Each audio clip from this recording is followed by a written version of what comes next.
Good evening and welcome to the webinar on networking organized through the auspices of Job Transition Strategy and My Electrical Community.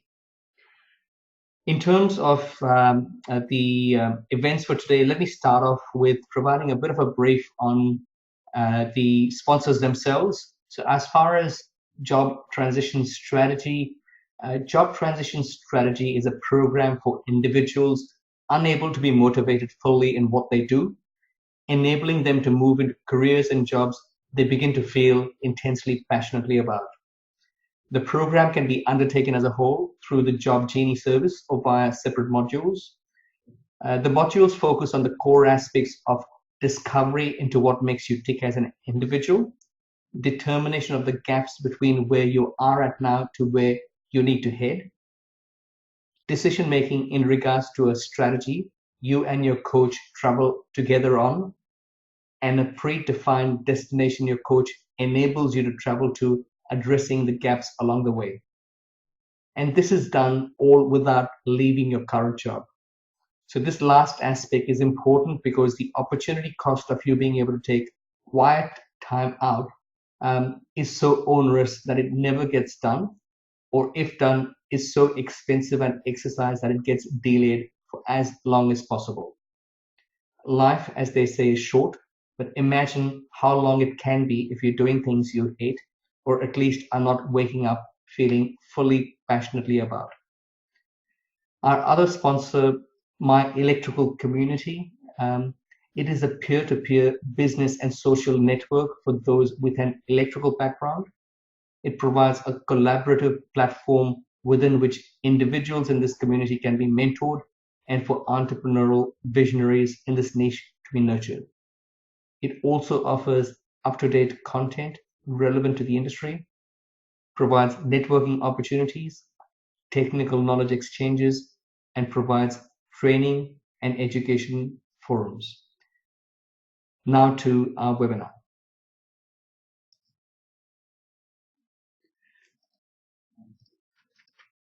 In terms of, why did I decide to have a webinar on networking?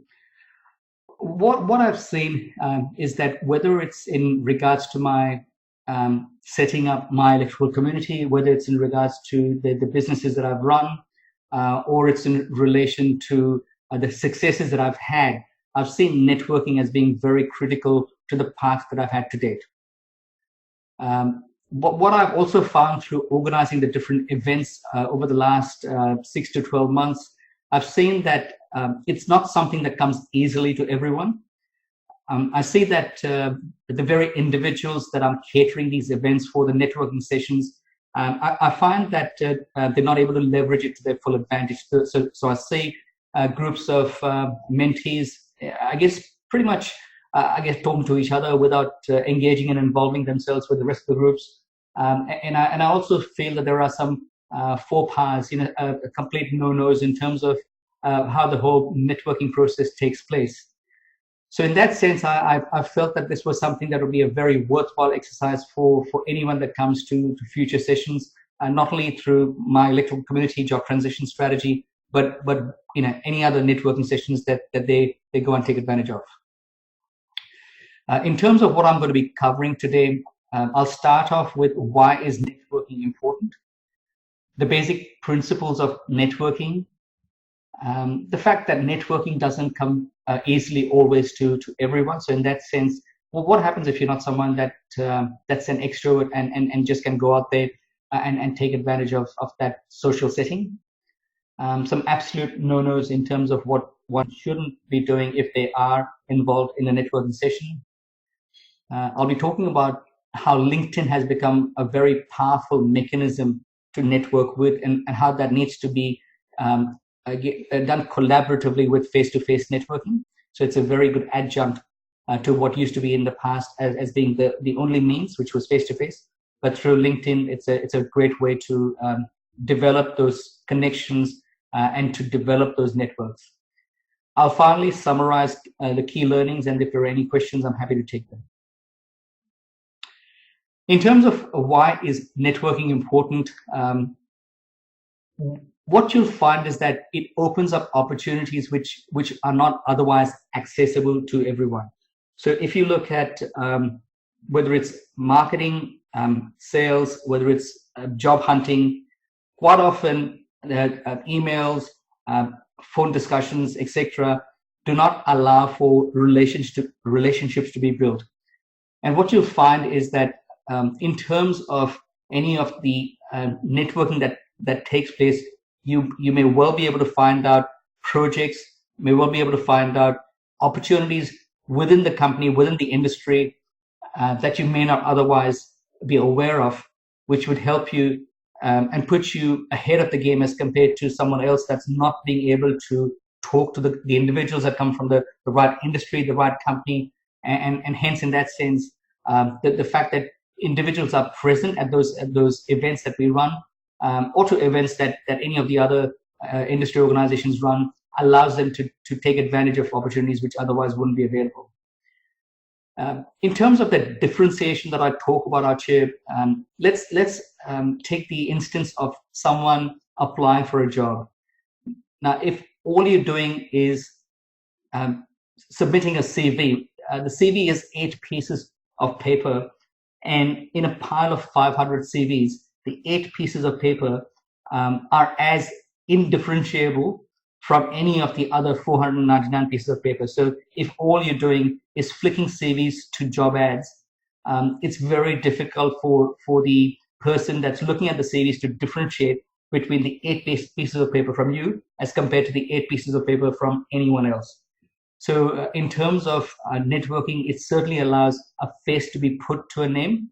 It allows for the relationship to be developed, for more information to be obtained about the industry, the company, the culture of the company, and the sort of people that work there, so that to a certain extent it gives you better information and helps piece together the pieces of the jigsaw to form in your own mind the picture that you need to then have the certainty of knowing where you want to head or not head.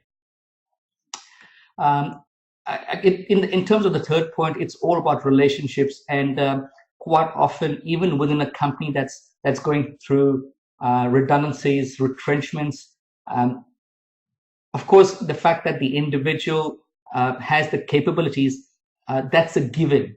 Without the fact that there are capabilities, you wouldn't even get the job or continue to hold the job. But if there are a bunch of individuals who have those capabilities, and if you built a relationship with someone, there's a better than average chance that you will retain your role on the basis of the relationships built. So a lot of it is in people like to work with those they like working with. In terms of the basic principles of networking, one of the first things that I would advise is start networking before you need it. And what I mean by that is it becomes very obvious if you're in a networking session and there is the stench, the smell of desperation on someone as they're trying to get a job or achieve their objective within what could be a very short period of time, because they've reached that stage where desperation starts to creep in. Networking is all about relationships. So the whole idea is do that early in the piece. Don't do that 2, 4, 6 weeks with some sort of an end date where you've got at the back of your mind, I've got to get this job in the next 6 weeks. The next principle that I have out there is use the networking to build relationships. It's about I guess getting to know the individual better, getting to know through them, as I have mentioned before, the industry, the company they work from, and using that as an avenue to really find out what is it that I can contribute in this dialogue, in this relationship, and what is it that I can receive in that dialogue. So in any networking session, remember it's a two-way street. I think the example that sometimes gets mentioned is in a networking session once a graduate was introduced to a CEO, and the graduate was floundering around trying to figure out how to relate, I guess, that whole session with this very senior executive. It turns out that as the discussion took place, they spoke about a variety of other topics, and it came about that the senior CEO had his partner that was going through a very traumatic period of time because of a very serious medical ailment. And this graduate, as it turns out, knew someone specifically from that field that he was able to garner advice. So it was nothing to do with the job, but more about just trying to understand the person, understand, I guess, the mechanics of what got each of them to tick, and to try and have an avenue of give and take, so to speak. One of the other things that I tell people in terms of networking is don't dismiss anyone as being unimportant. So if you find that you've gone to a relevant event, so if you're in an event that doesn't make any sense for you, which seems improbable, but if you've gone to an event, whether it's run by your industry organization, so when my electrical community organizes that, it's more for individuals with an electrical background. Don't keep looking over your shoulder and keep looking at the next batch of individuals you're going to be moving to. If for some reason you feel that the set of people or the person that you're talking to does not have any relevance to where you're heading, sometimes they, through the relationships that they have, so that particular individual might not themselves be able to help you, but what you'll find is that they may well have their own relationships built enough for them to be able to open up, guide you, and help you in terms of where your journey is at. So don't dismiss anyone as being unimportant. Give that the time that it needs, and use that avenue to really have a two-way exchange. Establish common interests. So, get to know the person. Start to understand where there's some commonality, and use that as the basis to then go on to other areas that interest you. Listen, ask questions. So I guess in the early stages, what I would suggest is make sure that you listen as much as you speak. Quite often you'll find that in networking sessions, some people hog the conversation, and you want to make sure that you enabling, I guess, everyone within the group to be able to do the same. But being a good listener helps, because quite often something that's been indicated during that networking session will allow you to draw on that and be able to come in at the right moment, and be able to stake your claim as someone within that group that's having that genuine two-way dialogue that builds relationships. Have a plan. So before you get into that networking session, practice your pitch. So if someone was to ask you, what is it that you do? Have something that's clear in your own mind. What is it that you're going to convey about what is it that you do? And in terms of an exit plan that I mentioned about, there are times when after you finish talking to a group, you feel that you do need to move on from that group to another group, just so that you can work around the room and get to know everyone else within, that's come during that evening.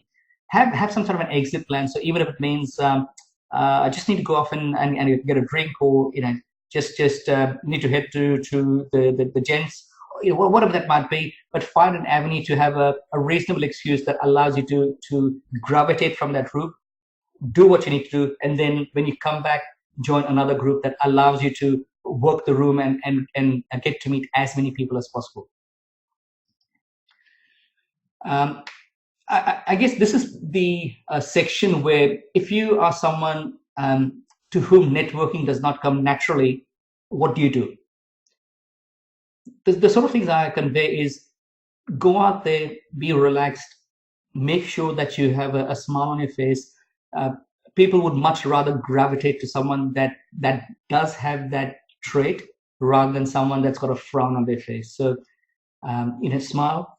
Start with familiarity. And what I mean by that is if you see a colleague, someone from the same industry, if you've been to more than one event, someone that you've seen previously, start with familiarity. Start by talking to them, get the vocal cords going, and through that then start to move in talking to people that could be complete strangers, but that stranger, after you've seen them on that particular occasion, will not be a stranger for the next networking session that you head towards. So the main aim is start with those that you know, and then move on to those that are not people that you know through the room.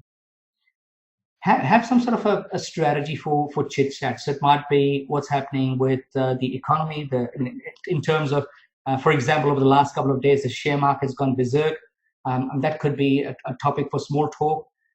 It could be something that's happening in the industry, but just it's a conversation starter. So maybe before you go to the event, think about some conversation starters that allow, if someone hasn't already done so, and there's a quiet pause, allows you to initiate that small talk. Ask questions, because in the early stages, the question takes less time than the response that's provided.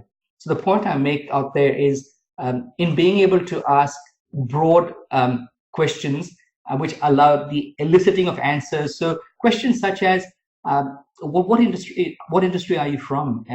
Joe Blow, and if it's Joe, so hi Joe, tell me a bit about the industry that you're from. And I guess once they've done that, you could talk to them about the fact that, is that industry, what's the current status of the industry? Is that one that's going through growth, or what's the current situation? You could then actually look towards asking questions such as, to what extent is your company being able to play a part in several of these projects? And the next question could then be, when does the actual resourcing for those projects happen? Now, through those 4 questions, you have to a certain extent ask, are there any jobs that are going to come about through the company that they're in? But by asking those broad questions, you'll be able to guide the discussion through knowing a little bit from them about the industry, I guess the sort of projects in that industry, and whether their company's won or not won any business. And even if their company's not won any business, what companies have won that? Because again, through those questions, you're opening up your vocal cords, and you're getting someone else to talk and provide you with the responses. Listen. So when someone's talking, don't be distracted. I give them full focus. Remember their name, and make sure that you say that name more than once in the conversation. Have a business card ready, because when someone's going through the room and meeting with 7 to 10 to 15 people, it's very easy to forget names. So if they have a business card, take their business card, exchange the business card that you have, and perhaps make a quick note even while you're there, so that you can remember something I guess key about the individual you're meeting, and it shows them that you are taking an interest in them. So perhaps it could be just a few dot points on that business card as you're talking to them, and it allows you to anchor who that person is, what their strengths were, so that when you get back home, you're able to, I guess, get in touch with them, knowing what part of the whole jigsaw they play a part within in the picture you're trying to form in your head. Be yourself. So there is no sense in trying to force yourself to be extroverted if you're not. So that's why I say, be a good listener. Start with familiarity. Be yourself, because quite often that frailty that people see may well be the emotion that's evoked from them for them to want to help you. So there's nothing wrong in just being yourself. Tap into common interests. You'll be surprised. It could be sport. It could be the weather. It could be. You need to probably, through the questions, find out where their eyes light up and they want to talk more. And that's really all about having the emotional intelligence to recognize what is it that's actually getting their interest. And to that extent, if you are well read, or at least before you come into the event, done some homework about what's happening, in this particular time frame and the environment that we're in, it will allow that conversation to flow better. Be prepared. So, I guess try to have questions answered, as I had mentioned earlier. What is it that you do? What's your journey? Where are you at? So those sort of questions, have that at the back of your mind, so they come across easily and quickly without you needing to flounder, for those, because those should be things that best yourself. If it's information about yourself, you should be able to speak about that freely. Ask for introductions. So if they talk about the fact that look, in X industry, it's won Y projects, but our business has not. And to the question, well, if your company hasn't, so which particular companies have won that business? If they say it's A, B, and C company, ask them. Look, it would be really helpful for me to talk to some individuals from that company. Do you know anyone from that company? Say even tonight, in this particular room that we're in, or someone that you know that I could go and talk to, because I'd love to be mentored. I'd love to go and just be able to ask some questions so I can get a better understanding of the industry. So ask for introductions. Get over your fear of rejection. So recognize that in every 1 out of 10 instances, you will get into a group where the alignment is not happening. You'll find, for whatever reason, the conversation's not flowing. Don't worry about that. There is that happens even to the most experienced individuals.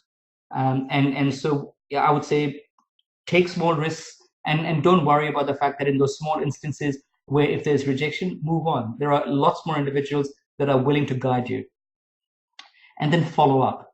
So with those brief bullet points that you've taken down on either the business card that you've been handed, or through the discussion that you remember at the end of the day, when you get back home, try and I guess use that time to quickly summarize what's happened and follow up the next day with those individuals, just to keep that iron warm and build that relationship. Because the first meeting that you have with those individuals, all that does is it's an introduction. What you do from then on in building the relationship is what's going to help you down the track and help differentiate yourself. In terms of the absolute no-nos, in terms of what I suggest people shouldn't be doing, there are several times when I've seen in the networking events that have been organized, where in the first sentence or couple of sentences,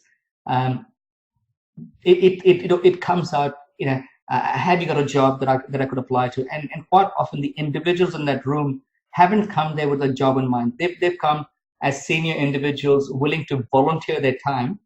And in volunteering their time, they're more than happy to talk about whatever they know, including a background from their career, the industry, the company they come from. But if they don't have a job, and if you put them on the back foot by asking them for a job, you might find that they might themselves try to go through their own exit strategy of exiting that group because they feel they can't contribute, and you've lost out on the opportunity to know more about everything else they could guide and help you with, including other introductions of people they might know. So don't go straight into the job directly.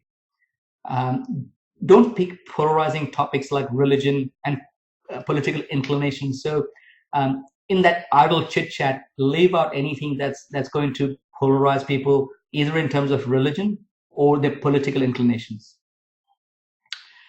Never apologize when asking for a question. At the end of the day, in a networking session, you are there as an equal with the individual that's standing beside you. So even though they might be a CEO, they've made themselves available. And in that particular moment of time, it's two individuals on an equal footing, having a two-way dialogue. So don't apologize when asking a question. If you do, you're actually, I guess, to a certain extent, denigrating the very question that you're asking, and they won't treat it, I guess, with the importance that it deserves, because they feel, you yourself don't feel that, you seem to be encroaching on someone else's time when you shouldn't be. I've already mentioned that smile, don't have a frowning face, because it always helps when you are relaxed. And I know it's easy to say that, but perhaps when you're home, try and practice that, in front of a mirror, just have some role plays perhaps, and keep that at the back of your mind. And I recognize it's easier said than done, but it's something that you probably just should keep at the back of your mind. Another aspect that you should be mindful of is don't have both your hands loaded with food and drink. It's always nice to establish that that hand-to-hand shake. So if someone says, "Hi, I'm Ram Smith," just stick your hand out and say, "Hi, look, I'm Ray Pavry. Nice to meet you." It's always nice to do that. Also, when you go to a networking event, try not to eat and drink like there's no tomorrow. And at the end of the day, you're out there to, of course, people come there. At the end of the day, they've got to be able to take part in whatever there is. But recognize the fact that you're out there building relationships while, I guess, going out there and having your eat and your drink. And I've seen a few people just go on guzzle several drinks, and it becomes very difficult for the individual at the other side to be able to develop a dialogue because the focus is completely different. Another aspect is never go to an event unprepared. Have a plan. What are the sort of things that I want to walk away with, and then figure out almost, I guess, your steps towards the plan. So if trying to obtain job leads is important for me, what are the steps towards that? The knowledge of the industry. What are the projects that have been in the pipeline or have been announced over the last, say, 6 to 9 months? Because quite often projects that were announced 9 months will actually start staffing in that time frame of 9 months to 12 months after the project has been announced. And prepare your pitch. So try and get, I guess, it's a bit like, if you were running your own business and you went to a venture capitalist and the venture capitalist said, look, tell me, why you need the money. Tell me why I should actually invest in you. They have that pitch, nothing more than 30 seconds to a minute about what depicts where they're coming from. So if someone wants to tell me a little bit about yourself, practice that and be able to convey that in as best a manner that allows you to market yourself without going into, I guess, a long thesis. Another thing that I tell people is don't go on a business card pickup spree. So I've seen individuals literally whiz around the room and try to get as many business cards as possible in the expectation that now that they have their mobile number or email address, they will be able to contact them the next day after the event. The emphasis here is on quality, not quantity, because even if you have a mobile number, in 9 times out of 10, you will get a voicemail, or you will, on an email, find that people may not respond back. So unless you build that relationship, just that business card and any of those contacts is not going to help you. Don't speak to hog the space or be quiet as a mouse. And what I'm indicating out here is have some emotional intelligence to sense when it's time to listen and it's time to contribute. So in this particular instance, if there are 5 individuals as part of the group, approximately 1/5 of the time is spent, I guess, talking and listening. And in terms of those that are finding it difficult to speak, perhaps think about open-ended questions that allow for others that are more vocal to be able to contribute. But you're asking the question has already allowed you to put your a stamp on that particular group. Another thing would be don't let a network go cold after the event. So make sure you follow up in some shape or form. And the last thing out there is don't stalk your contacts. If someone, I guess, does not respond to you the next day, don't harass them. Leave a bit of time. Perhaps find another avenue to do that, another mechanism to do that. So if you've sent an email, perhaps after a week or so, send them an SMS just to see if they're interested in talking to you. If they don't respond back, this is the 1 out of 10, the 2 out of 10, where you recognize, look, this isn't going to work.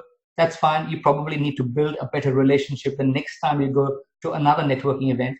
But don't harass them, because the last thing you want to do is, if they see you the next time around, for them to walk in a different direction. So it's all about building your relationships.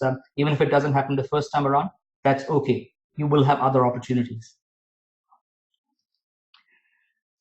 As far as this particular point, using LinkedIn to network, LinkedIn nowadays is a very powerful mechanism to get to know about the people that you are about to meet or have met. It tells you not only about their work history, but about their interests, if they're involved in a charity, if they are from a particular part of the world that they've actually studied and lived in. It comes through quite easily. So it's a great avenue to build relationships, because the more you know about a person, the better you're able to determine those common interests, and the better equipped you are that the next time that you go to a networking event, you will be able to go out there and continue to build your bridges. So in the first instance, having a LinkedIn profile is critical. If you don't have one, I'd strongly suggest and advise that you speak to someone that can help to help you build a relevant LinkedIn profile. Keep it professional. So it's not the Facebook. So, in terms of social media, there are certain, I guess, Facebook mechanisms like Facebook that have a whole variety of um, social flavor to that. Keep LinkedIn professional. I've seen people have as their photo, them with a drink, or letting their hair down. It's all about the professionalism that you're able to show on that particular profile. Keep your profile alive, and what I mean by that is, if you've gone out there and written a white paper, if you've gone out there and presented, if you've gone out there and if someone's provided a comment that you can perhaps add to, or comment on, it just lets others know that you're active and keeps your name alive in their mind. So keep your profile alive, and don't go into bursts. So spend 6 weeks, I guess, going out there and developing white papers, inputs into blogs, and then go cold for the next 6 months, then jump back in, because that's really not going to help your cause. Knowing how to structure a LinkedIn profile is as important as having the profile. So a lot of the recruiters nowadays go through and use the advanced feature to look through title, or look through, I guess, the generic word search. So if it was electrical or Alan Bradley, or it might be commissioning. So in that sense, if they're searching for those terms, what that means is that you need to include in your CV the search terms that you feel are going to bring out your strengths, so that if someone was to do a search, your CV comes up in their search criteria. So knowing what those hooks are is very important, and those hooks are such that if someone was to either pick up the phone or send you an email, when you do respond back to them, they see you to be very strong, and shortlist you. So put hooks that bring out your strengths, not just things that you are vaguely familiar with. Visibility is important. So go out there and blog, go out there and do some research and write a white paper occasionally. If necessary, team up with a couple of other individuals and jointly submit a white paper. Knowing how to reach out is important as well. So once you've established the connection, you may know that you can purchase through LinkedIn a set of LinkedIn emails, and that allows you to reach out to even someone that you do not know, but through LinkedIn you're able to send them an email that will definitely reach them. Another way to reach out is to look through a profile and find out what groups they belong to, and then join those groups, because through being a part of the same group, you can send a message to that individual from that group, even if you all are still strangers. So knowing all of the nuances and I guess techniques to reach out is important. And again, if you're not sure about how to do that, how to leverage LinkedIn to your advantage, reach out to an expert. Someone from Job Transition Strategy can definitely help, particularly in this particular area. And other aspects are, how do you stay current? So if you've gone out there and changed your job, make sure that's mentioned. If you've got a promotion, make sure you've mentioned that. If you've gone out there and presented, make sure you mention that. So keep it current. Join groups that I guess provide others with an indication of what you are all about. So if you believe in a social cause, and if you've joined a particular group that demonstrates that social cause, put that in. In fact, it's very important to be doing that, because people want to see a well-rounded individual. So it's in your best interest to take part in some social causes and do something that contributes back to society. And in terms of how to reach out to those that are not connected, I've already mentioned about how you can do that by either joining the groups or through email.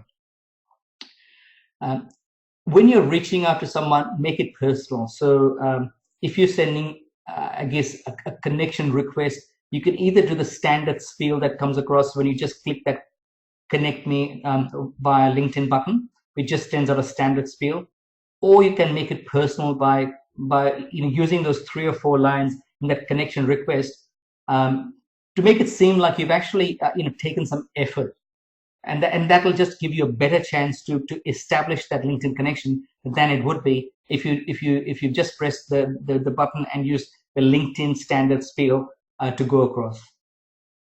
Remember, quality is important, not quantity, because when you are doing your own searches for the right people, if you've got someone with an electrical, a chef, an accountant, a welder, a pilot in your connections, even if you have 1,000 connections, when you go out there and search, you'll have so much clutter in your search results that you will be not able to take advantage of what LinkedIn is all about. So to give you an example, I've got close to 3,800 contacts, and 95% of them are people with an electrical background. So I've been very, very clinical about trying to make sure that all of my connections are individuals with an electrical background. And just the way LinkedIn works, every connection has their own 6 degrees of separation with other individuals. So the more defined and precise that network is, the more that'll help you in reaching out to the right people through that. So try to establish quality. Quantity comes through time. So I've actually been on LinkedIn for now the last almost 8 to 10 years, and it's been a progressive, building up of those networks, the quality and quantity. But that's because I guess I've put some focus on it. But even 100 to 200 quality connections are a lot better than 500 scattered across the whole place with no relevance. Develop relationships. So once you've established that connection, go through their profile, try to and find something that establishes a common interest. It's almost the same as you would be in a face-to-face networking situation.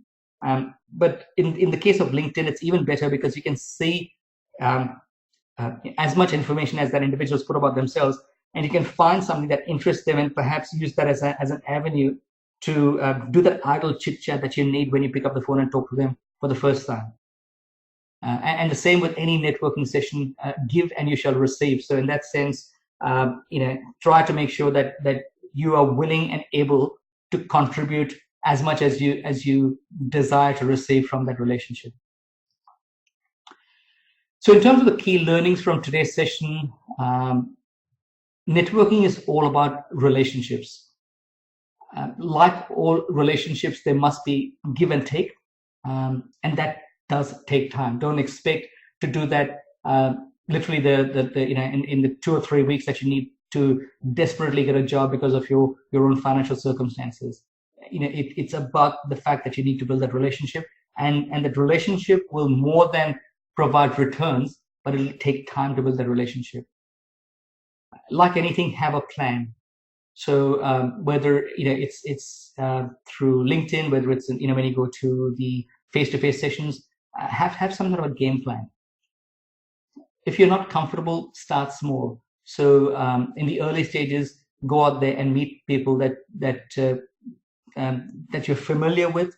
Go out there and meet other colleagues. Go out there and meet people that you feel will just get you into the framework of being able to start moving to situations where you're able to take small risks. Risks about meeting senior guys that are complete strangers, but being able to build relationships with them, because that's what it's all about. There are some basic things that you need to be mindful about, but remember the fact it's just all about mutual respect. If you keep that at the back of your mind, that it's all about mutual respect, the rest of it will just come. And networking is best when you combine all forms of networking. So the face-to-face, using the phone, using the SMS, the LinkedIn, and just use it as a broader strategy, not just as a single-dimensional strategy. Perhaps if there's one thing that I could add to that is try to make sure that you don't do networking as a one-off event. So there are a lot of individuals that will attend a networking session and feel they've gone out there and got 12 or 15 business cards, and then they will stop doing that for the next 6 months, and then they'll come back and do it again. And these are the very individuals who will find that networking hasn't helped them because they haven't gone and built that relationship. So I would say put aside an hour a month, go out there and look at an industry association that's putting in place these networking events, and invest that 1 hour each month to go in and do that. If you do need inputs from a specialist to help you, take advantage of the likes of Job Transition Strategy, because they can go out there, help you to understand your strengths, understand, I guess, where you're heading, and use all of the tools that there are out there at the end of the day to further your goals. But networking is certainly a great way to differentiate yourself, and I'd strongly recommend everyone to take full advantage of it.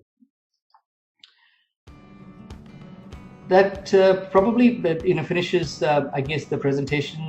If there are any questions, probably if you could put them down in this Q&A. So ask if any questions that you have, and I'm more than happy to be able to address them.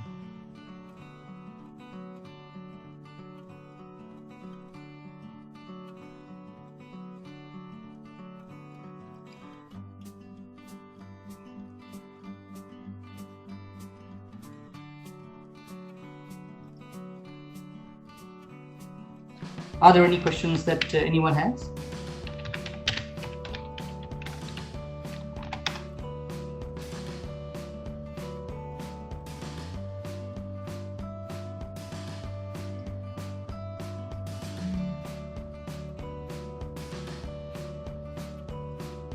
Okay, look, it seems like there aren't any questions at this stage. If you've got any questions,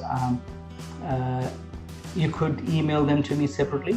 But I'd like to thank everyone for attending, and until next time, happy networking. Cheers.